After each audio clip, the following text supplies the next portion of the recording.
Hi everyone, నమస్తే అండి. Welcome to our channel Rishi Home foods. ఇవాళ రెసిపీ వచ్చేసి పచ్చి రొయ్యల ఫ్రై అండి. ఈ వర్షాకాలంలో మనం ఇలాంటి ఫ్రైలు తినే కొద్దీ తినాలనిపిస్తుందండి. ఇప్పుడు ఈ ఫ్రైని ఎలా తయారు చేసుకోవాలి, దీనికి ఏమేమి కావాలో ఇప్పుడు మనం చూసేద్దామండి. ముందుగా స్టవ్ ఆన్ చేసుకుని డీప్ ఫ్రైకి సరిపడా ఒక కడాయి పెట్టుకోవాలండి. కడాయి వేడెక్కాక మనకు కొంచెం ఆయిల్ ఎక్కువే పడుతుందండి. నేను ఇక్కడ 4 టేబుల్ స్పూన్స్ ఆయిల్ వేసుకుంటున్నాను.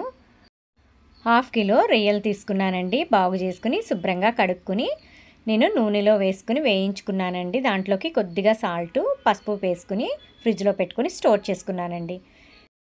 ఇప్పుడు దీంట్లోకి సరిపడగా 4 ఉల్లిపాయలు తీసుకున్నానండి. మీడియం సైజు మెత్తగా మిక్సీలో వేసుకుని పేస్ట్ చేసుకున్నానండి. ముందుగా ఈ పేస్ట్ని మనం వేయించుకుందాము. అదే ముందుగా పచ్చిరొయ్యలు వేయించుకోకుండా పచ్చివైతే ముందుగా పచ్చిరొయ్యలు వేయించుకుని ఓ పక్కన పెట్టేసుకోవాలండి. ఇప్పుడు దాంట్లోకి 1 టేబుల్ స్పూన్ అల్లం వెల్లుల్లి పేస్ట్, చిటికెడు పసుపు, అలాగే 2 స్పూన్ల కారం, రుచికి సరిపడా సాల్ట్ కూడా యాడ్ చేసేసుకోవాలండి. 2 టేబుల్ స్పూన్ సాల్ట్ వేసుకున్నానండి. సాల్ట్ వేసుకుని మొత్తం అంతా కలిసేలాగా బాగా కలిపేసుకోవాలి. మనకి పచ్చిరొయ్యల ఫ్రై రెడీ అవ్వడానికి 20 మినిట్స్ టైం తీసుకుంటుందండి. ఈ ఫ్రై తయారు చేయడం కూడా చాలా సులభం, అలాగే చాలా రుచిగా కూడా ఉంటుందండి. మనకి పచ్చిరొయ్యలు ఫ్రెష్గా కనిపించినప్పుడే మార్కెట్లో మనం ఇంటికి తెచ్చుకుని బాగు చేసుకుని కడుక్కుని దాంట్లో కొంచెం ఉప్పు, పసుపు వేసుకుని నూనెలో వేయించుకుని ఫ్రిడ్జ్లో స్టోర్ చేసుకుంటే ఎన్ని రోజులైనా నిల్వ ఉంటుందండి. ఇలా కలిపేసుకున్నాక మూత పెట్టుకుని మధ్య మధ్యలో కలుపుతూ ఉండాలండి, లేకపోతే మాడిపోతుంది. మనం వేసుకున్న ఆయిల్ అంతా సెపరేట్ అయ్యేంత వరకు వేయించుకోవాలండి. మంచి బ్రౌన్ కలర్ వచ్చేంత వరకు వేయించుకుంటే చాలా టేస్టీగా ఉంటుందండి ఈ ఫ్రై.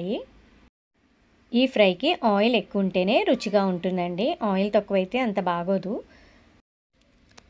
ఇలా కలుపుకున్నాక ఒకసారి దీంట్లోకి గరం మసాలా 1 స్పూన్ వేసుకుంటున్నానండి. మీ దగ్గర ఏ గరం మసాలా ఉన్నా పర్వాలేదు. గరం మసాలా వేసుకున్నాక ఒకసారి గరిటె పెట్టి కలిపేసుకుని మూత పెట్టుకుని మరి కాసేపు మగ్గించుకోవాలండి. మనం మర్చిపోకుండా మధ్య మధ్యలో కలుపుతూనే ఉండాలండి, లేకపోతే అడుగంటిపోయి మాడిపోతుంది. అంతగా బాగోదండి టేస్ట్.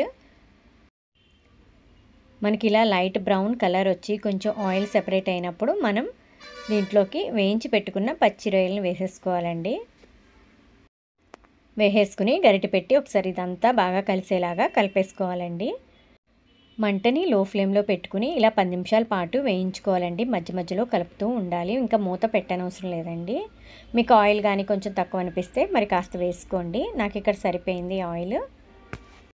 ఇది దగ్గర పడే కొద్దీ దాంట్లో ఉన్న ఆయిల్ అంతా సెపరేట్ అవుతుందండి. అలా ఆ స్టేజ్లో ఉన్నప్పుడు దీంట్లోకి కొద్దిగా కొత్తిమీరని వేసుకుని ఒకసారి బాగా కలిపేసుకోవాలండి. ఇలా కలిపేసుకున్నాక స్టవ్ ఆఫ్ చేసుకుని వేడివేడిగా ఉన్నప్పుడే సర్వ్ చేసుకుంటే యమ్మీగా ఉంటుందండి. మనకి ఇలా డార్క్ బ్రౌన్గా కనిపిస్తుంది కదండి ఫ్రై, ఆ స్టేజ్లో ఉన్నప్పుడు మనం స్టవ్ ఆఫ్ చేసుకోవాలండి. ఇలా ఉంటే సరిపోతుంది. మరీ ఎక్కువైనా మాడిపోయి మనకి కూడా వేసిన పచ్చిరొయ్య గట్టిగా అయిపోతుందండి. అప్పుడంత టేస్ట్ బాగోదు. ఈ స్టేజ్లో ఉన్నప్పుడు బంద్ చేసేసుకోవాలండి. ఒక సర్వింగ్ బౌల్ తీసుకుని సర్వ్ చేసుకోవడమేనండి. ఎంతో టేస్టీగా అలాగే ఎంతో రుచిగా పచ్చిరొయ్యల ఫ్రై రెడీ అయిపోయిందండి. ఈ వీడియో మీకు నచ్చింది అనుకుంటున్నానండి. నచ్చితే కనుక మీరు కూడా ట్రై చేసి టేస్ట్ ఎలా వచ్చిందో తెలియచేయండి. అలాగే లైక్ చేయండి, షేర్ చేయండి, తప్పకుండా సబ్స్క్రైబ్ కూడా చేసుకోండి. ఇలాంటి మరిన్ని టేస్టీ అండ్ యమ్మీ రెసిపీస్ కోసం రిషి హోమ్ ఫుడ్స్ని తప్పకుండా ఫాలో అవ్వండి. Thank you for watching Rishi Home Foods. మరొక మంచి వీడియోతో మళ్ళీ కలుద్దామండి. అంతవరకు సెలవు. Bye bye.